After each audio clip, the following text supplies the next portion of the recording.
प्रिय भक्तों, हम आपको आज ऐसी कथा सुना रहे हैं जिसको सुनने के बाद आपको पता चलेगा कि भगवान को पाने के लिए ना तो शास्त्रों का ज्ञान चाहिए ना विद्वता चाहिए, बस सच्चा और भोला हृदय चाहिए। भक्तमाल में बहुत सुंदर भक्त की चरित्र आता है, भक्त की कथा आती है। धन्ना जाट, ये कोई ज़्यादा बड़े विद्वान नहीं थे, बहुत बड़े वेद विद्वान ही नहीं थे।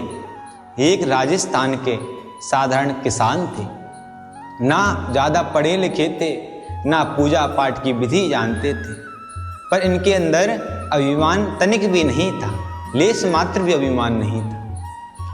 एक बार किसी पंडित जी ने हंसी मजाक में इन्हें एक पत्थर दे दिया और कह दिया कि भगवान मानकर इस पत्थर की पूजा कर।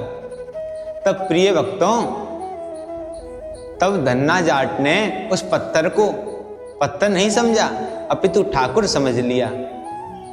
कहते हैं कि धन्ना जाट सुबह उठकर ठाकुर जी से कहते, प्रभु मैं खेत पर जा रहा हूँ, आप मेरे घर की रखवाली करना। ठाकुर जी के लिए रोटी बनाते तो कहते, प्रभु पहले आप पाइए फिर मैं पाऊंगा।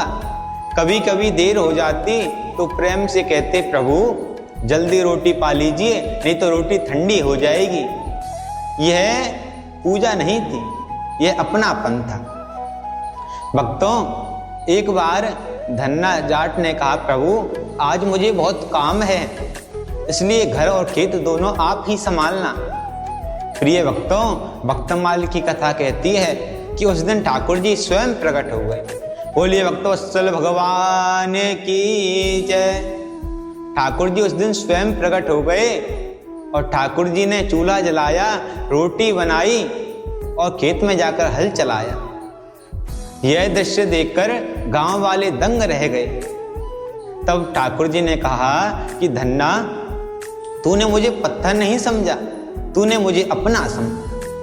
और जहां ऐसा निष्कपट प्रेम होता है वहां भगवान को तो आना ही पड़ता है। कथा का बड़ा संदेश गहरा है, कथा में बड़ी गहराई है। कथा के भाव को समझिए कि भगवान को भोग नहीं चाहिए, भगवान को भाव चाहिए। हम बड़े पूजा पाठ करते हैं, बड़ी विधि विधान से पूजा पाठ करते हैं, वेद मंत्र बोलते हैं, पर हमारे अंदर अभिमान है। धन्ना जाट के पास कुछ नहीं है, अभिमान भी नहीं है,